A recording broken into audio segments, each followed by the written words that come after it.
우리 믿음의 사람들, 그리스도인들은 신앙을 갖고 신앙 생활을 하는 과정 속에서 마치 우리가 여전히 구약 이스라엘 사람들처럼 그렇게 무엇인가 하나님의 법을 지켜야지만이 구원을 받을 수 있지 않을까 하고 그렇게 마음속에서 드는 생각이 있어요. 주일 성수라든가 예배 참석하는 거라든가 기도라든가 또 뭐 남을 돕는 구제하는 일이라든가 뭐 찬양이라든가 무엇이든 다 마찬가지예요. 또는 하나님에 대한 어떤 생각이라든가 늘 익숙하게 들었듯이 십계명에 나와 있는 내용들이라든가 뭐 하나님의 성호를 그렇게 망령되이 일컫거나 우상이라고 그래서 우리가 어떤 다른 마음속에서 하나님보다 더 중요하게 일상생활 속에서 어떤 판단하는 것들이라든가 그것 때문에 내 구원에 어떤 영향을 미치지 않을까. 그래서 그런 이야기를 익숙하게 듣잖아요. 신앙생활을 하면서 그런 이야기를 많이 듣습니다.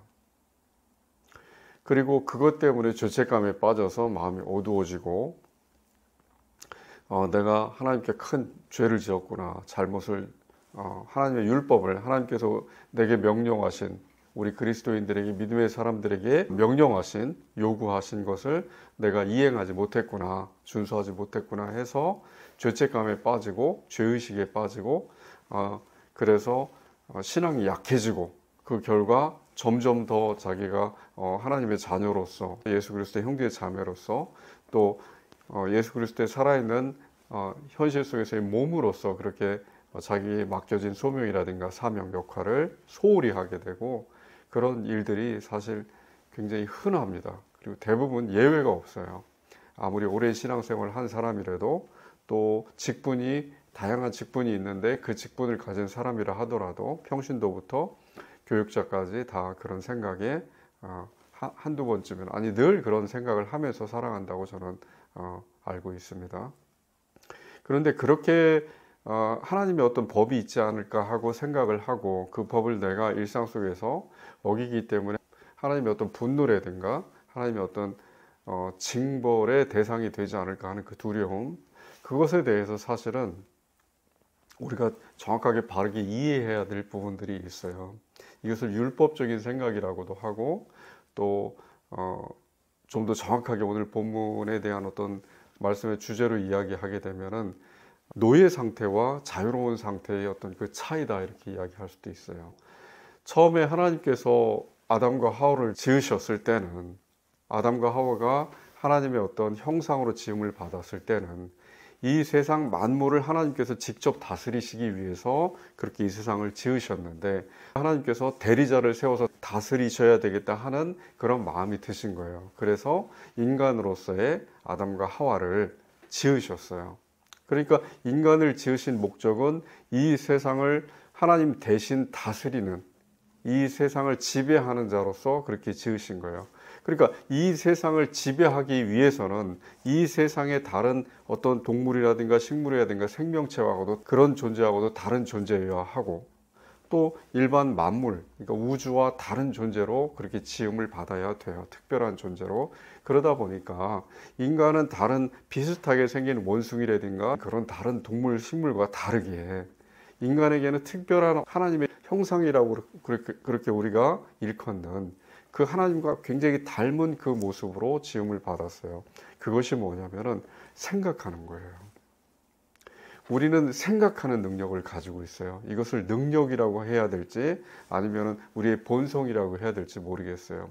하나님을 우리가 일컬을 때 하나님은 인격적인 하나님이다 이렇게 이야기를 해요. 왜 신인데 사람 인자를 써서 인격적이라고 표현을 하냐면 우리는 신이 어떻게 사유하는지에 대해서 몰라요. 근데 사람이 어떻게 사유하는지는 우리 자신을 들여다보면 알 수가 있어요.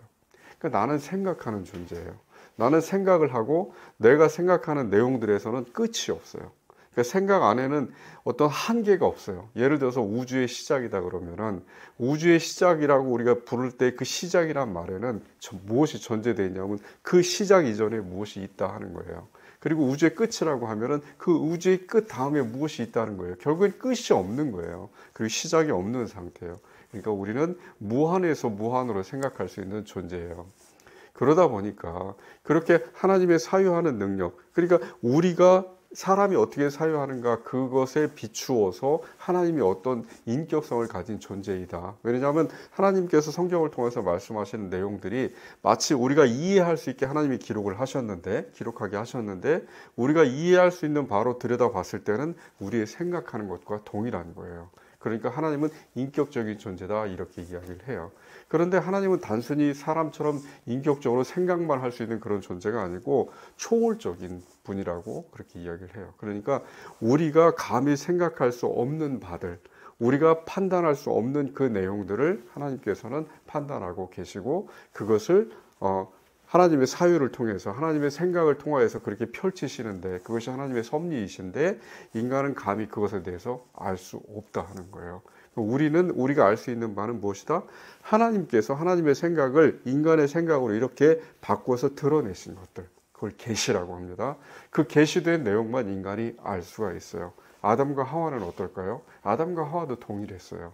아담과 하와가 자기의 마음대로 자기의 생각대로 하나님의 생각을 배제하고 하나님께서 생각하시는 하나님의 사유를 배제하고 자기가 하나님의 형상으로 지음을 받았다고 해서 그러니까 자기가 무한에서 무한으로 생각할 수 있는 그 능력을 받았다고 해서 자기의 생각으로 무엇인가 정말 그냥 대리 지배자가 아니고 진짜 참된 지배자가 되고자 했어요. 이 세상의 참된 지배자가 되고자 했어요. 그것이 사단이라고 하는 그 뱀이 유혹한 내용의 본질이에요. 그러니까 이 세상의 참된 주인이 되고자 했어요. 인간이. 어떻게? 사유하는 능력을 통하여서. 물론 그 순간에 아담과 하와가 착각한 게 있어요. 아담과 하와가 특징이 뭐였냐면 인간이 그 사유하는 능력을 통해서 신처럼 무한히 사유할 수 있는 능력을 가졌지만 다른 피조물들과 동일하게 물리적으로 그런 물질적 존재로 태어난 거예요. 그러다 보니까 아담과 하와도 처음에 지음 받았을 때부터 그 근본 성분이 흙이었고 그 다른 성분들하고 마찬가지인 거죠. 다른 동식물들하고. 그러다 보니까 흙의 속성, 하나님은 이 세상의 만물을 지배하는 원리의 법을 세우셨어요. 그것이 우리가 이야기하는 자연법이라고 하는 거예요. 그러니까 이 세상이 어떻게 움직이는가 하는 그 내용에 대한 자연법이 창세기 1장에 나와 있어요. 예를 들어서 그 해가 낯을 주관하고 달이 밤을 주관하고 별들이 떠 있고 그 다음에 날이 계속 반복되고 그 다음에 계절이 바뀌고 이 모든 것들이 법칙으로 주어진 거예요. 그러니까 이 우주에는 하나님께서 정하신 만물의 법칙이 있는 거예요. 그 법칙에 따라서 살아있는 생명체들, 그러니까 동물, 식물, 인간을 제외한 생명체들, 물론 인간도 결국에는 거기에 포함되게 됐지만 그 생명체들은 태어나고 죽고 하는 그 반복이 이루어진 거예요. 그리고 그것은 한 개체의 무한 반복, 다른 불교라든가 종교에서 얘기하는 그런 것이 아니고 한 개체가 태어나서, 예를 들어서 제가 만약에 동물이라면 태어났다가 죽으면 그 세대는 끝나는 거예요. 그러니까 영원히 한 세대가 가고 사라지고 하늘 아래 새로운 것이 전혀 없는, 영원히 반복되는 것이 아니고 끊임없이 반복되는 모양처럼 보이지만 실상은 그 조상과 후손이 계속해서 한 세대가 멸절되고 하는 식으로 영원히 지속되도록 그렇게 지음을 받은 거예요. 그게 피조세계의 원래 모습이었어요. 그런데 인간도 다른 동식물들처럼 그렇게 죽을 수밖에 없고 세대에 따라서 사라질 수밖에 없는 존재였지만 하나님께서는 이 세상을 지배하는 대리자로서 인간을 특별하게 지으셨고 하나님의 사유하는 능력, 생각하는 능력을 인간에게 주셨기 때문에 인간이 그렇게 사라지고 다른 동식물처럼 그렇게 허무하게 지는 것을 원하지 않으셨어요. 그래서 인간은 영원히 살 수 있도록 에덴 동산에 생명나무를 두신 거예요. 그러니까 인간은 사유할 수 있는 능력이 있죠. 신적인 능력이 있죠. 그리고 신의 영원한 신의 어떤 속성처럼 인간도 영원히 존재할 수 있는 그 생명나무라는 특별한 은혜를 통해서 존재할 수 있는 그 특별 은총을 받은 거예요. 그것이 원래 특별 은총이에요. 우리가 구원을 통해서 우리 신학에서 이야기하는 영원한 삶에 들어가는 것이 결국에는 아담의 특별 은총 상태로 돌아가는 거예요. 영원히 사유할 수 있는 능력, 무한한 사유의 능력과 영원히 우리의 몸, 이 물리적인 우리의 몸이 다시 살아난 그 몸이 영원히 존재할 수 있는 그 능력, 원래 아담의 상태로 돌아가는 거예요. 그것이 구원이고 회복된 상태인데 그 조건이 뭐였냐면 하나님은 처음에 그러니까 이런 거죠. 만물은 자연의 법의 지배를 받지만 그 만물의 자연의 법의 지배에서 예외된 그 상태로 인간이 창조된 거였어요. 그러니까 인간은 법의 지배를 받다 하는 것을 우리가 노예 상태라고 해요. 종속된 상태라고 해요. 그 지배를 받지 않고 자기 스스로 무엇이든 결정하고 판단할 수 있는 그런 상태를 자유인의 상태라고 해요. 자유의 상태. 그러니까 아담과 하와는 지배 상태가 아닌 자유의 상태로 지음을 받은 거예요. 아담과 하와는 무엇을 생각해도 하나님께서 금하신 그 생각 외에 모든 생각들, 지금 우리도 마찬가지죠. 그 생각을 자유롭게 할 수 있었어요. 무엇이든 의심도 할 수 있었고 무엇이든 생각할 수 있었어요. 이렇게 표현할 수밖에 없지만 사실은 아담과 하와는 하나님의 생각 안에 머물러 있었어요. 왜냐하면 아담은 자기가 생각하는 스스로의 판단으로 만물을 들여다보려고 하지 않았어요. 예를 들어서 해가 뜨고 지고 별이 뜨고 지고 하는 그 모습을 바라보면서 그 운행 법칙이 하나님께서 그 운행 법칙을 처음에 세우셨을 때 하나님의 마음에 드셨던 그 생각대로 아담도 동일하게 그 현상을 바라보고 다르게 판단하려고 하지 않았어요. 그게 인간의 선악 판단이 없는 하나님의 선악 판단으로 온전히 아담도 그렇게 들여다보고자 했어요. 처음엔. 그런데 아담이 신처럼 이 세상의 지배자가 되고자 했을 때는 자기 스스로 선악 판단으로 자기의 판단으로 만물을 판단하고자 했어요. 도덕도 윤리도 자연도 모든 것에 대해서 다. 그러니까 하나님께서 판단하신 것이 아담과 하와에게는 더 이상 중요하지 않는 거예요. 내 스스로 판단하고 바라보고 그렇게 하고자 했어요. 그 근본 동기는 뭐였을까요? 자기의 어떤 유익을 위해서, 내가 그 만족을 위해서죠. 유익이라고 하기보다는 만족이죠. 지금도 마찬가지고 모든 인간들은, 모든 사람들이 우리가 과학이라든가 여러 가지 법칙이라든가 또는 문화나 문명이라고 하는 것들, 그리고 사회, 정의, 여러 가지 법칙들, 그리고 평화, 이 모든 것들을 세우고 거기에 따라서 어떤 무엇인가를 추구하고 하는 것이 뭔가 포장이 되어 있어요. 아주 그 겉모양이 번들어하게 아름답게 포장이 되어 있지만 실상은 그 마음속에 있는 근본 동기를 들여다보면은 아담이 선악과를 취하여서, 아담과 하와가 선악과를 취하여서 하나님 대신 이 세상을 지배하고자 하는 그 지배하고자 하는 마음이 우리에게 여전히 있는 거예요. 근데 지금은 아담과 하와처럼 무엇인가 착각을 해서 자기가 영원히 무슨 짓을 하더라도, 선악과를 취하더라도 하나님으로부터 받은 그 경고를 무시하고 취하더라도 하나님이 자기를 죽이지 않고, 또 하나님이 자기를 에덴 동산에 내쫓지 않고 영원히 에덴 동산 중앙에 있는 생명나무를 취하여서 영원히 살 수 있다는 착각을 하는 것이 아니고, 이미 그런 아담으로부터 벗어나서 쫓겨난 상태에 있는 지금 현재의 모든 인간들은 우리가 지금 속해 있는 이 죽음의 어떤 노예 상태, 멸절의 노예 상태, 다른 생물체들, 동식물들이 겪고 있는 그 세대에 따라서 영원히 멸절되는 그 상태가 나에게도 임하고 있으니까 어떻게 해서든 그것을 벗어나고자, 결국엔 생존 본능이죠.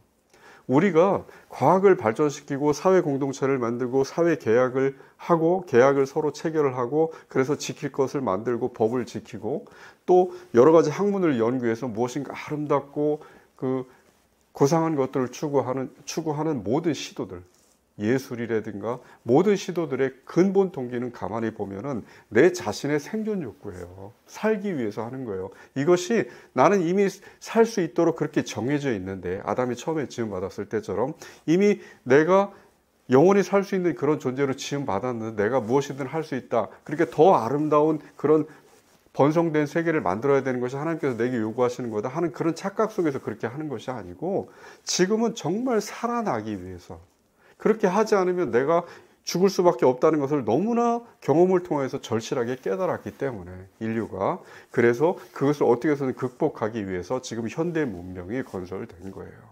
그러면 우리 한번 되돌아가 봐요. 바벨탑에 대한 사건이 창세기 11장에 나옵니다. 창세기 11장에 한번 보겠습니다.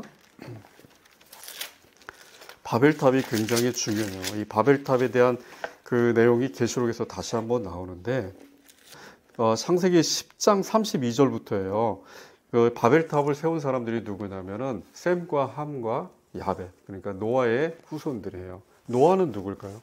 노아는 처음에 아담과 하와의 자손들이 하나님께서 가만히 지켜보셨는데, 이들이 마음속에 태어날 때부터 너무나 악으로 가득 차 있는 그 존재로, 아무리 하나님께서 그들에게 어떤 애틋함과 또 미련과, 그래도 멸절시킬 수 없는 존재, 하나님의 특별한 존재로, 하나님과 동일한 형상을 가진 존재로 인간을 지으셨기 때문에 그들이 멸망받기를 원치 않으셔서 보호를 하셨는데, 그럼에도 불구하고 그 아담과 하와의 후손들은 모든 인간들이 예외 없이 다 악으로 창궐해 있는 거예요. 마음속 자체가. 그래서 결국에 노아를 통해서 이 세계는 더 이상 기대할 것이 없다, 희망이 없다 해서 물로 홍수로서 멸절시키신 거예요. 그러니까 노아는 어떻게 보면 두 번째 태어난 아담과 하와 같은 존재예요. 두 번째 이 세계에 창조된 존재처럼 새로 지음을 받은 존재예요. 그런데 노아의 후손들이 그 이전에 한번 보겠습니다.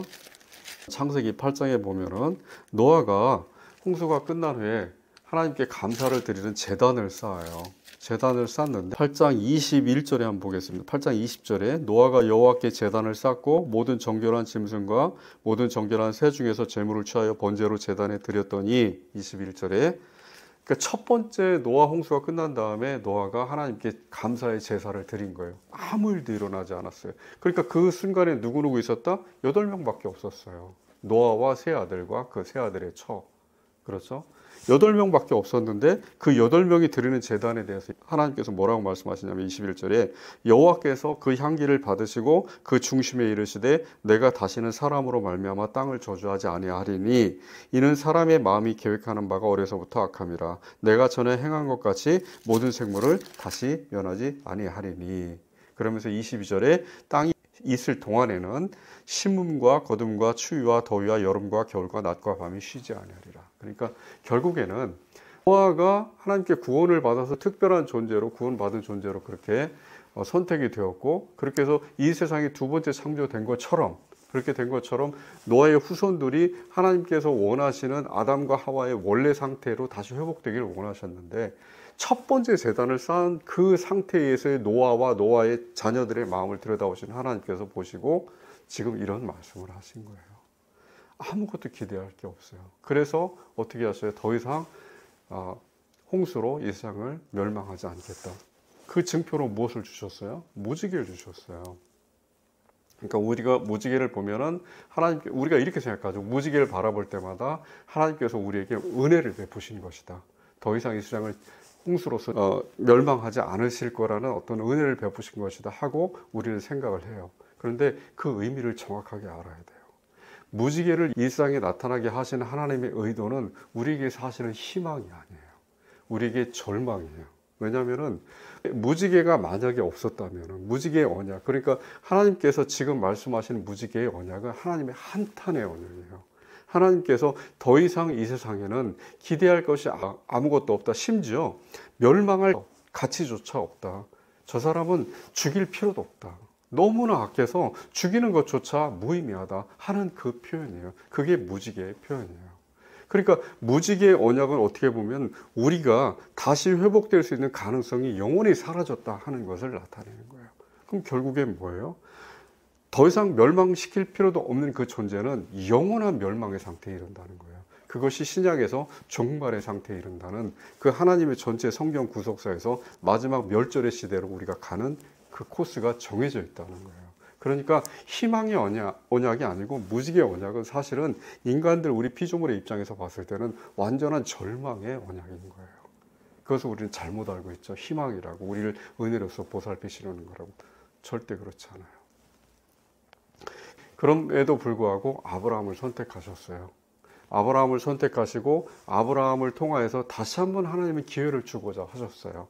그래서 아브라함의 후손들, 그러니까 이삭과 야곱과 12 그 자녀들을 통하여서 이스라엘 부족들이 형성되고 그리고 가나안에 정착하고 거기서 왕국을 세우고 그렇게 왕국이 결국에는 멸망받고 그리고 그 이후에 다시 500년이 흐르고 예수님이 오실 때까지 그 1500년 기간 동안 이스라엘은 선택받은 민족으로서 택함받은 광야교회로서 그렇게 하나님의 어떤 특별한 은혜를 누리면서 그렇게 존재를 했어요. 그런데 하나님께서 이스라엘을 선택하시고 이스라엘에게 은혜를 베푸실 때 조건을 정하셨어요. 그게 뭐냐면 우리가 구약이라고 부르는, 결국에는 우리가 구약 성경 할 때 그 구약은 그 조건, 하나님과 이스라엘 민족과의 언약 관계를 이야기하는 거예요. 그 구약의 조건이 뭐였냐면 율법을 주시고 그 율법을 준행하는가 안 하는가를 보시는 것이었어요. 그러니까 이스라엘 사람들은 우리가 이제 잘 알고 있는 그 탈무드의 613개의 율법에 대해서 자세히 나와 있는데, 그 탈무드에 나와 있는 613개의 율법을 지키면은, 그러니까 마음이 본심이 어떻든 간에 내가 형식적으로 이런 거죠. 예를 들어서 결혼 생활을 할 때는 부부간에 어떤 마음속으로 진정한 사랑이 있어야 돼요. 그래야만이 참된 그 가정이 이루어지고 참된 결혼 생활이 진행이 될 수가 있어요. 그런데 형식적으로만 지키는 거예요. 주어진 남편으로서 아내로서의 그 의무만 지키면은 마음속으로 증오를 하고 미워해도, 심지어 아무 관심이 없고 무관심하더라도 자녀도 부모도 그 상태에서 살아가면 다 이루어진다는 것처럼 그렇게 이스라엘이 착각을 하기 시작한 거예요. 그러니까 형식적으로 예배를 드리고 할례를 하고 제사를 드리고 그리고 제물을 바치고 성전을 짓고 거룩한 옷을 입고 그렇게 행세만 하면은 하나님께서 그것을 지켜보시고 그걸로 흡족해, 난 너희들이 원하는 거 들어주겠어, 그렇게 하신다고 착각을 한 겁니다, 이스라엘 백성들이. 그래서 어떻게 됐어요? 결국은 이스라엘은 그것 때문에 멸망을 하게 됐어요. 그러니까 이스라엘에게 처음부터 하나님께서 기대하셨던 건 뭐냐면은 아담과 하와에게 기대하셨던 것과 동일한 거고, 노아와 노아의 후손들에게 기대했던 것과 동일한 거였고, 아브라함을 선택하셨을 때 아브라함과 그 후손들에게 기대했던 것과 동일한 거였어요. 뭐냐면 마음속에서부터, 근본에서부터 신명기 6장에 나와 있는 것처럼 하나님을 자기의 모든 것을 다해서, 몸과 혼과 영과 모든 것을 다하여서 하나님을 사랑하고, 그 하나님을 사랑하는 그 마음으로 이웃에 대해서 사랑하라는 그 마음, 그것이 하나님께서 요구하신, 이스라엘 선택하신 참된 의미였어요. 그럼 율법을 왜 주셨을까요? 성경에 나와 있는 율법을 다 계산하면 613개라고 하는데, 그 613개의 율법을 통하여서, 예를 들어서 10계명에 보면은 4계명까지는 하나님에 대한 계명이고 5계명부터 10계명까지는 이웃에 대한 계명이에요. 10번째 계명까지는 좌우 두 가지 돌판이 있는데, 하나님에 대한 것과 인간에 대한 것이 있는데, 이웃에 대한 것이 있는데, 이 돌판에 나와 있는 그 율법들 중에서, 특히 인간에 대한 율법들 중에서, 예를 들어서 살인하지 말라 그러면 살인하지 말라 하는 것이 왜 우리에게 주어졌는가 하는 것을 인간이 스스로 깨달으라는 거예요. 그 이전에는 누군가를 죽이고 살인을 하더라도 이게 죄악인지 몰랐어요, 사람들은. 자기가 생존을 위해서, 인간은 무엇인가 살인을 하게 되는 동기도 결국엔 자기 자신의 생존을 위해서, 자기 유익을 위해서 살인을 하는 거거든요. 그렇게 하는 것이 타인에게 고통을 주는 것이고, 그리고 그 고통이 타인과 나와 관계에서 끝나는 것이 아니고 타인과 연관된 사람들, 심지어는 더 크게는 사회공동체 전체에 엄청난 큰 영향을 준다는 것을 못 느끼고 있었는데, 율법이 주어짐으로 해서 그것이 죄구나, 하나님께서 금지하신 죄구나 하면서 살인뿐만이 아니고 폭행도, 또는 여러 가지 위협을 가하는 거, 위해를 가하는 협박도, 모든 것이 다 이것이 나와 타인, 그리고 타인과 연관된 사람들, 나와 연관된 사람들, 공동체 전체에 큰 영향을 미친다 하는 것을 깨달은 거예요. 그러니까 하나님께서 그 율법을 주시는 근본 목적은 뭐냐면은, 사람들이 그 10계명을 통해서, 613개의 율법을 통해서 적어도 이것을 통해서 무엇이든 너희들이 판단하는 그 선악 판단으로는 결코 하나님께서 원하는 그 삶을 살아갈 수 없다 하는 것을 인간이 깨닫는 것. 그리고 선악 판단에 대해서 너희 스스로 하지 말고 어떤 경우에도 율법에 정해진 그 내용대로 준행하기를 원하셨던 거예요. 그런데 인간은 어떻게 했어요? 하나님께서 정하신 그 율법조차도, 율법을 앞에서 마주칠지조차도, 예를 들어서 간음하지 말라, 도둑질하지 말라 하는 그 내용을 마주쳤을 때, 그것을 하나님께서 명령하신 신법이니까, 하나님의 법이니까 고지고대로 준행해야 되겠다는 생각이 들기보다는 자기가 먼저 판단하는 거예요. 내가 이 상황에서는 이게 정당방위가 아닐까? 지금 우리에게는 그 법이 있어요. 정당방위의 법이. 이 상황에서는 전쟁이니까 죽여도 되지 않을까? 이 상황에서는 저 사람이 불의한 사람이고 나는 의로운 사람이라는 판단이 내게 들었으니까 저 사람을 죽여도 되지 않을까 하고, 하나님의 율법 앞에서조차도 그것을 거역하는 거예요. 끊임없이 정당화시키는 거예요. 무엇으로? 아담과 하와가 선악과를 취했을 때 느꼈던 것 같은 자기 자신의 눈으로 세상을 바라보면서. 그러니까 하나님께서 주신 십계명과 율법 앞에서조차도 이스라엘 백성들은 지금 현재 우리도 마찬가지고 우리 자신의 판단으로 그것을 다시 해석하는 거예요. 그러니까 우리 자신의 판단이 얼마나 불가능한 판단이고 불완전하고 결국에는 멸망으로 이끌 판단인가를 모르는 거예요. 계속해서. 우리는 그 상태에 빠져 있는 그 육체의 법이라고 하는 거예요. 바울이 이야기하는 그 육체의 사망과 죄의 법에서 벗어나질 못하고 거기에 노예 상태로 우린 계속 우리 스스로를 묶으면서 하나님께서 우리에게 주신 율법의 명령조차도 우리는 다시 재해석하는 거예요. 이것을 하나님의 판단, 하나님의 선악 판단으로 고지곧대로 받아들이는 것이 아니고 그것을 인간의 선악 판단으로 다시 뒤집어 보는 거예요. 그래서 그걸 재정의해요. 그래서 새롭게 만들어요. 그것이 바로 예수님께서 그렇게 말씀하셨던 부모에 대한 효도를 대신해서 부모님 대신 성전에다 무엇인가 제물을 바치면 고르반하면 그것으로 모든 게 다 해결됐다 하고 인간이 스스로 판단해버린 거하고 동일한 그런 예시 같은 거예요. 그러니까 율법을 하나님께서 주셨을 때 너희 선악 판단으로는 무엇이든 너희가 선한 삶을 아무리 추구하고자 하더라도 너희는 악의 경향으로 기울어질 수밖에 없다 하는 것을 깨닫기를 원하셨는데 그것도 실패했고, 그 다음에 하나님께서 613개와 10계명을 주신 그 내용에 대해서도 그것조차도 그대로 준행하려고 하지 않고 거기에 다시 토를 달고 거기에 다시 선악 판단, 인간의 판단을 더해서 무엇인가 변형시키고 해서 신의 명령을 거부하는, 그리고 그것조차도 마음속에서 순수하게 아브라함이 기대했듯이 히브리서 11장에 나와 있듯이 믿음이 근본 토대가 돼서 율법을 지키고 준행하는 것이 아니고 무엇인가 인간이 유익을 위해서 결국에는 자기 자신을 살려내리고자 하는, 불안을 어떻게든 떨쳐내고자 하는 그 의식 때문에 내게 유익이 되는 게 무엇인가 하는 그 방법을 찾기 위해서 인간이 탐구하는 그 과정 속에서 율법을 재해석하고, 그리고 마지막에는 하나님의 법조차 형식화, 형해화 시켜버리는, 그러니까 하나의 형식으로 만들어버리고 아무 의미 없는 상태로. 그래서 이스라엘이 결국은 멸망을 받게 되었고, 그럼 지금 현재 우리 교회를 들여다봐야 돼요. 우리 자신도 만약에 누군가가 그리스도인이 자유롭다 하는 것은 무엇이든 스스로 판단할 수 있다는 거예요. 신앙을 가진 모든 사람들은.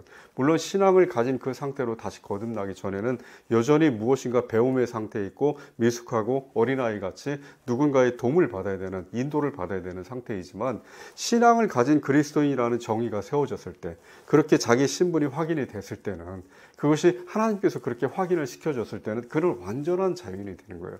무엇이든 자유롭게 생각할 수 있대요. 누구처럼? 아담과 하와처럼, 처음의 상태처럼. 무엇이든 자유롭게 생각할 수 있고 스스로 판단할 수 있고 결정할 수 있고 행위할 수 있어요. 그러니까 이런 거 똑같은 거죠. 교회에서 11조가 법이다, 교회에서 예배를 진행하는 것이 법이다, 그렇게 법이라고 이야기하는 것은 이미 이스라엘 백성이 시도했던 것처럼 다시 자기의 선악 판단이 들어있는 거예요. 바울이 이야기하잖아요. 무할래나 할래나 다 무익하다, 아무 의미가 없다. 그것은 너희가 다시 율법으로 돌아가서 형식적으로 이 율법을 지키면은, 하나님의 법을 지키면 내 자신을 살려낼 수 있다 하고 착각하는 것과 동일하다. 그것으로 살아나는 것이 아니다.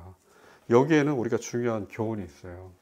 처음에 아담과 하와를 지으셨을 때 하나님과 아담과 하와, 그러니까 우리 인간이죠. 만약에 아담과 하와가 타락하지 않고 지금 현 세대 우리가 태어났다면 아담과 하와도 살아있고 우리도 살아있고 지구가 아마 사람으로 가득 찼을 거고 지구보다 더 넓은 땅으로 우리는 옮겼을 수도 있어요. 그리고 과학이 지금처럼 발달했을 수도 있어요. 그런데 과학이라든가 학문이 지금 현재 우리가 해왔듯이 바벨탑을 쌓듯이 하늘 꼭대기에 타서 하나님께 도전하는, 자기 자신을 살려내기 위해서 그렇게 연구한 결과로 나타나는 것이 아니고, 하나님의 선한 뜻으로 이 만물을 다스리고 지배하는 하나님의 대리자로서의 그런 번영과 번성 가운데서 과학이 발전했을 거예요. 그렇게 이 세상이 인간들로 가득 찼고 만물로 가득 찼을 거예요. 그런데 인간은 결국에는 모든 것을 다 엉망으로 만들었죠. 하나님께서 아브라함에 대해서 뭐라고 말씀하시냐면 벗으로서, 친구로서 그렇게 삼으셨다고 성경에 나와 있어요. 그러니까 아담과 하와도 처음에 하나님의 벗으로서 지음을 받은 거예요. 우리 여기에 되게 중요한, 굉장히 중요한 의미가 숨어 있다는 걸 알아야 돼요. 그러니까 노예 상태, 예속 상태는 뭐냐면은 자유인이 아닌 종의 상태이기 때문에 그 주인과 노예, 창조자와 피조물 간의 관계는 법의 관계예요. 법의 지배를 받는 관계로 형성이 되어 있어요. 그러니까 하나는 일방적으로 법을 선포하고 하나는 그것에 따르고 따르지 않고 하는 것을 선택할 수 없는 그 관계예요. 그런데 아담과 하와가 처음 지음 받았을 때는 법의 관계로 하나님과 인간의 관계가 형성이 되어 있던 게 아니고, 모든 만물은 자연법의 지배를 받는 상태로 그렇게 형성이 되어 있었지만 인간만은 예외로 하나님과 인간의 관계가 마치 친구처럼 신뢰관계로 그렇게 지음을 받았던 거예요. 그러니까 하나님이 아담과 하와에게 기대하셨던 것도 신뢰였어요. 법의 준수가 아니고. 그러니까 믿음을 가지고 있었고, 아담과 하와도 마찬가지로 하나님에 대해서 나의 영원하신 영혼의 지배자이다, 나의 창조이다 하는 그것에 대해서 신뢰를 가지고 하나님의 뜻을 따랐어야 돼요. 그런데 이들이 피조물들처럼, 다른 피조물들처럼 자기 스스로 살아야 되겠다는 그 상태로 넘어가다 보니까 지금 피조물들의 지배 원리, 자연법의 지배 원리가 뭐냐면 생존이잖아요. 그 생존의 법으로 스스로를 떠밀어 버린 거예요. 그것이 타락의 진정한 의미거든요. 그렇게 떨어지고 나니까 이제는 친구 관계가 아니고 주인과 종처럼 노예 관계가 됐어요. 그것이 이스라엘 민족에게도, 이스라엘 민족은 하나님의 노예는 아니었지만, 종은 아니었지만 적어도 과도기적인 중간 단계의 상태처럼 하나님의 율법을 준행함으로 해서, 그리고 율법을 준행하는 것을 통해서 하나님이 구원하신다고 하는 것이 아니고 그들에게 아브라함처럼 참된 믿음으로 다시 친구의 관계로 회복되기를 원하셔서 율법을 주시고, 그리고 그들이 그 참된 친구의 마음으로, 벗의 마음으로 하나님을 믿고 신뢰하는 가운데서 하나님께서 정하신 율법을 통해서 여러 가지 자기의 죄의식을 깨닫기를 원하셨는데, 죄가 가득하고 인간의 선악 판단 자체가 불완전하고 불가능하다는 걸 스스로 깨닫기를 원하셨는데, 그것을 이스라엘은 잘못 해석해서 인간적인 이 세상에서의 어떤 번성과 만족을 위하여서 하나님의 법을 악용하는 그 상태로 이끌어 간 거예요. 결국에는 노예 상태, 그러니까 하나님의 노예 상태가 아니고 이 자연법의 노예가 된 거예요. 인간조차도. 그러니까 지금 현재도 마찬가지죠. 인간이 육체의 사망의 법이라는, 죄와 사망의 법이라는 것도 뭐냐면 결국에는 자연법과 동일한 거예요. 인간은 이 세상을 지배하는 자연의 법칙, 그리고 만물의 법칙, 우리가 과학이라고 일컫는 그 법칙에서 스스로 예외를 시킬 수 있어요? 없어요. 불가능해요. 인간도 과학에 종속이 돼 있고 이 세상의 지배를 받게 돼 있어요. 여전히 자기 자신, 그리고 지금 현재 그리스도인들은 어떻게 생각해요? 자기 자신들에 대해서. 우리가 자연법의 지배를 받느냐, 아니면 성령의 법, 생명의 법, 성령의 법의 지배를 받느냐. 이게 지배가 아니죠. 법의 관계가 아니죠. 이제는 아브라함처럼 친구의 관계, 하나님의 자녀의 관계, 예수 그리스도의 형제로서의 관계. 그러니까 더 이상 노예가 아닌 상태. 노예라는 것은 법의 관계거든요. 자연법의 지배를 받는 피조물들처럼. 그런데 인간이 처음에 타락하기 전에 아담과 하와 상태처럼 회복돼야 돼요. 친구의 관계로. 하나님과. 그것이 믿음이에요. 그러니까 결국에 믿음의 관계로 우리가 회복된다는 것은 친구의 관계로 다시 되돌아간다는 거예요. 이게 법의 지배를 받지 않는다는 거예요. 그러니까 우리가 만약에 지금 현재 누군가 우리에게 이것이 하나님의 법이다, 이것을 하지 않으면 구원을 받지 않는다 하고, 이것은 무엇이다 하고 규정을 하면 그건 법이 돼요. 그것은 자기 자신에게도 그 법을 적용할 수 없을 뿐만 아니라 그것을 선포해서 타인에게 그것이 마치 하나님의 법처럼 하는 것은 하나님의 뜻을 회방하는 거예요. 하나님의 이름을, 거룩한 이름을 망령되이 일컫는 것과 다름이 없어요. 왜냐하면 인간이 자기의 선악 판단을 가지고 이것이 하나님의 법이다 하고 결정을 하는 것이니까. 여기에 모든 성도 그리스도인들은 예속되지 않아요. 마지막으로, 그러면 우린 불안이 남잖아요. 우리가 판단하는 것이 과연 하나님의 정확한, 하나님이 우리에게 원하시는 판단인지 아닌지 우리가 어떻게 알 수 있느냐. 그래서 저 사람은 어떻다, 저 사람은 객관적으로 보니까 배움이 덜하고, 저 사람은 신앙이 덜하고, 저 사람은 무엇 때문에 뭐하고 하기 때문에 나는 적어도 내 자신을 내가 들여다봤을 때는 내가 교화시킬 수 있고 교육할 수 있는 여건이 되고 하니까, 또 반대 입장에서는 내가 저 사람보다 하나님의 법에 대해, 성경에 대해서 모르니까 저분이 이야기하는 것이 맞고 옳은 것이다 하고 그렇게 착각을 할 수가 있어요. 근데 이것도 사탄이 원하는 거예요. 하나님은 그렇게 이 세상 사람들이 판단하는 것처럼 무슨 학문이 부족해서, 무엇이 부족해서, 무엇이 덜해서, 그래서 그 불안 속에 빠지고 그것 때문에 무엇인가 자유롭고 스스로 판단할 수 있고 하나님의 뜻에 따라서 그렇게 결정할 수 있는 것들을 법으로 만들고 친구의 관계를 법의 관계로 만들고 해서 무엇인가 지켜야지만 이것이 하나님께서 내게 원하신 것이다. 그렇게 그 불안 상태에 빠지는 것을 사탄이 그렇게 한다는 걸 하나님께서 너무나 잘 알고 계신 거예요. 그래서 바울도 그 사실을 알고 있었고, 그래서 다시는 무엇이 됐든 어느 것이 됐든 그것이 법의 형태로 하나님의 법이다 하는 것으로 선포되는 것을 막고자 했어요. 바울 자체도. 그리스도인들은 완전한 자유예요. 내가 무엇을 생각하든 불안하지 마세요. 이렇게 생각하시면, 내가 생각하는 것이 하나님의 뜻에 합당하면 하나님께서 나를 거두어주실 것이다. 그리고 그것을 확인할 수 있는 방법은, 물론 완전하게 확인할 수는 없지만 확인할 수 있는 방법은 그것이 보편적이고 일반적이고 공통적인 하나님의 말씀에 대한 해석과 내 생각이 일치하는가만 보는 거예요. 특별한 소수의 상태가 아니고 보편적이고 일반적인 것들, 이웃사랑도 마찬가지예요. 오늘 말씀의 본문 내용 처럼 예수님께서 말씀하신 사랑이 결국에는 갈라디아서 5장에도 나오지만 율법의 완성은 사랑이잖아요. 율법은 중지되지 않고 영원히 계속되거든요. 그런데 지금 우리 율법을 따를 필요가 없는 거죠. 율법으로 우리는 구원을 받을 수가 없으니까. 그런데 그 사랑의 율법의 완성이라는 것은 뭐냐면 하나님에 대한 생각도 마찬가지예요. 그러니까 십계명의 왼쪽 돌판, 하나님에 대해서 우리가 1계명부터 4계명까지 어떻게 준행해야 될 것인가에 대해서 우리 정확히 몰라요. 예배를 통해서 하나님께 기쁨을 드려야 되나? 하나님께 만족을 드려야 되나? 아니면 기도를 통해서, 아니면 헌금을 통해서 우린 계속 고민하죠. 그렇지만 정확히는 몰라요. 그런데 단 하나의 원리가 있어요. 하나님을 사랑하는 마음이 있으면 이것이 다 해결이 돼요. 만약에 아무리 내가 어리석고 아무리 내 스스로 판단해서 내가 배움이 적다 하더라도 사랑이 뭔지는 사람이 배우지 않아도 알 수 있거든요. 그건 하나님께서 심어주시는 거예요. 인간에게. 형상을 가진 인간에게. 사랑으로 세상을 바라보면, 사랑으로 하나님을 바라보면 하나님께 어떻게 해야 되는지, 이것이 하나님께 기쁨을 드리는 건지 알 수가 있어요. 이 세상 사람들에게도 마찬가지예요. 이것조차도 이해를 못할까 봐 하나님은 덧붙이신 것이 있죠. 네 자신을 사랑하듯이 이웃을 사랑하라. 그러면 자기 자신에 대해서 내가 어떻게 사랑하는지는 스스로 아무리 내가 어떻게 판단을 하도 내 자신을 낮게 판단하더라도 알잖아요. 자기 자신을 아끼는 그 마음이 있다는 걸 알잖아요. 그러니까 그 마음으로 이웃을 바라보라는 이야기예요. 그러니까 하나를 덧붙이신 거죠. 근데 자기 자신처럼 이웃을 바라보지 않더라도 이웃에 대해서 만약에 내가 사랑하는 마음이 있다면 하나님께서 우리를 사랑하셨듯이 자기의 모든 것을 희생하더라도 이웃을 위해서 사랑하고자 하는 그 마음이 있다면 10계명으로 돌아갈 수밖에 없어요. 5계명부터 10계명으로 돌아갈 수밖에 없어요. 부모를 공경하고 살인하지 말고 간음하지 말고 도둑질하지 말고 거짓 증거하지 말고 탐욕하지 말라. 그 상태로 돌아갈 수밖에 없어요.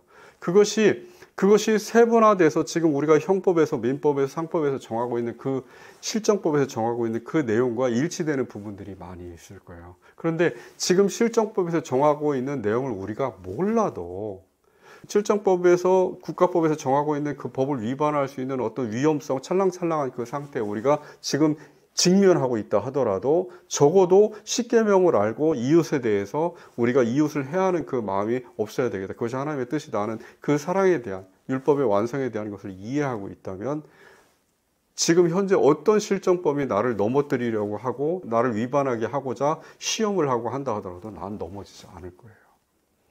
왜? 이웃을 사랑하는 마음 속에는, 그러니까 이웃에게 해가 될 수 있다 하는 그 마음이 양심에 직관적으로 들 때는 스스로 멈출 거거든요. 그 사랑으로. 하나님에 대해서는 사랑도 마찬가지예요. 내가 하나님을 사랑하는 마음으로 굉장히 어떤 사람은 강하게, 어떤 사람은 여러 가지 방법으로 하나님을 사랑하고자 하는 노력하는 것이 있어요. 그런데 그 방법이 과연 내가 옳은가 하는 것을, 그른가 하는 것을 스스로 판단하는 그 기준은 뭐냐면 이것이 내가 하나님을 사랑하는 방법일까? 인간의 선악 판단이 아니고 하나님의 선악 판단으로 하나님께서 내게 기대하시는 것일까 하고 스스로 물어볼 수 있는 거예요. 그리고 자기가 만약에 이것이 하나님께서 내게 원하시는 방법이 아니다 하는 것을 스스로 생각하고 멈출 거예요. 그 순간에. 그러니까 이 사랑의 법은 하나님의 좌측 돌판에, 10계명의 좌측 돌판, 우측의 인간에 대한 돌판, 모든 것에 다 적용이 되는 거예요. 사랑의 법은. 그러면 사랑의 법이 뭘까요? 복음이에요. 예수 그리스도의 십자가 복음이 다른 한마디로 딱 정리하면 사랑이에요. 헬라어 아가페. 사랑하는 그 마음으로 봤을 때는 살인을 할 수가 없어요. 언제도, 전쟁 시에도, 정당방위에도, 어떤 상황에도 할 수 없어요. 그러면 결과가 내게 희생이 오는데 희생해야 돼요. 그게 그리스도의 법이에요. 예수님께서 희생하셨잖아요. 우리는 정당하게 타인을 죽일 수 있는 권리가 없어요. 그것은 사랑하는 게 아니에요. 그 타인은 특별한 예외니까 그것은 인간의 선악 판단이에요.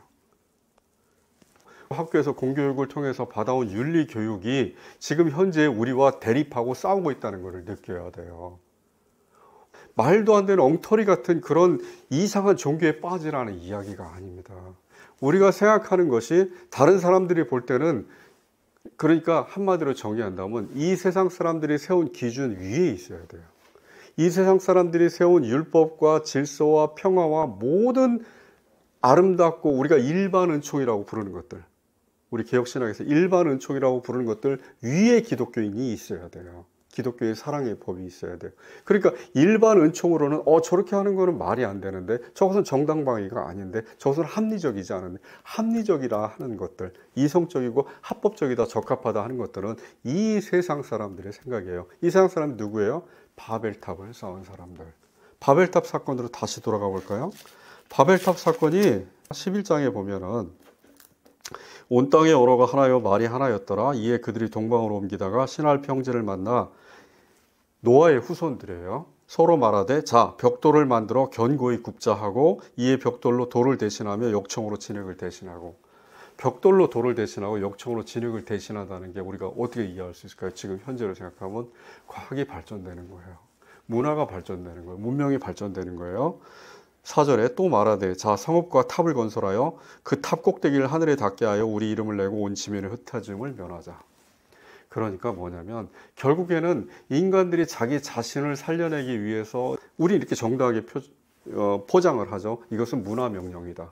이것은 하나님께서 이 세상에 주신 처음에 창세기 1장에 2장에 나와 있는 것처럼 만물을 번성하고 인간이 양육하고 번성하여 이 땅에 충만하라고 하신 하나님의 명령을 따르는 것이다 하고 아무리 그렇게 겉으로 포장을 하고 이 문명을 발전시키고 문화를 발전시키고 한다 하더라도 결국에 하나님이 없는 상태에서는 지금 말씀을 통해서 서로 배우고 있는 것처럼 우리 마음을 지배하는 하나님이 없는 상태에서는 바벨탑을 쌓는 거예요.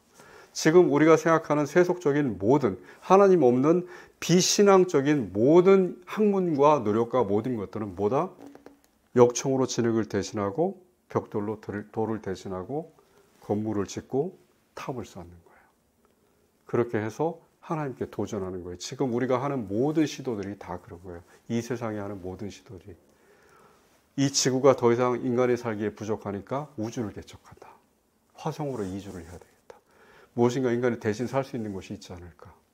지금 현재 지구가 오염돼서 더 이상 인간이 살아가기에 부족하니까 무엇인가 대체되는 과학을 더 발전시켜서 인간의 생명이 짧고 인간이 자꾸 후퇴하고 쇠퇴하고 죽음에 이르니까 인간의 신체를 대신할 수 있는 무엇인가 대리적인 그런 기계 인간을 만들자.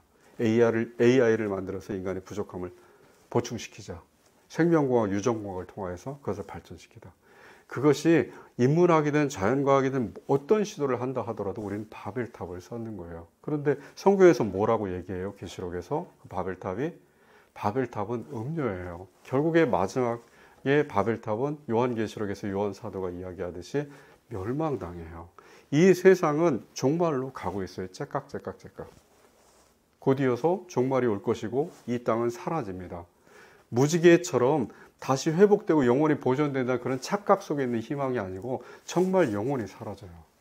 끝납니다. 그것이 성경에 나와 있는데 우리가 그걸 부인하고 이 세상을 일반 은총으로 문화명령으로 발전시키고 번영시키겠다고 그 하나님의 뜻이겠다고요? 그렇지가 않아요. 그건 잘못 가르치는 거예요.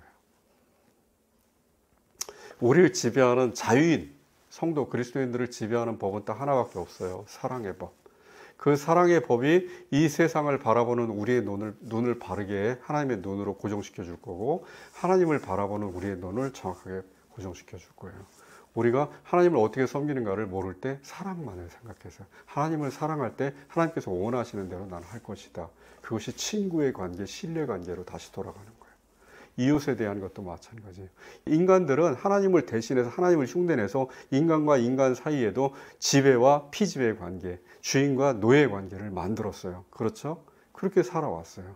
이 모든 것이 다시 인간 간에도 친구 관계로 다시 돌아가야 돼요. 회복돼야 돼요. 무엇에 의해서? 사랑의 법에 의해서. 그것이 율법의 마침, 율법의 완성은 사랑이니라 하는 오늘 본문 말씀의 참된 의미입니다. 사랑에 대해서 계속해서 배울 시간이 있을 것입니다. 좀 더 세분해서 들어갔을 때 그리고 우리가 배웠을 때 이것을 어떻게 적용하면 참된 그리스도인으로서 이 세상을 살아갈 수 있을까? 그렇게 좀 더 지혜로운 눈으로 깨달을 수 있을 것으로 믿으면서 그 믿음의 길로 열심히 달려가는 프랑교회 교인들 되시기를 주님의 이름으로 축원드립니다.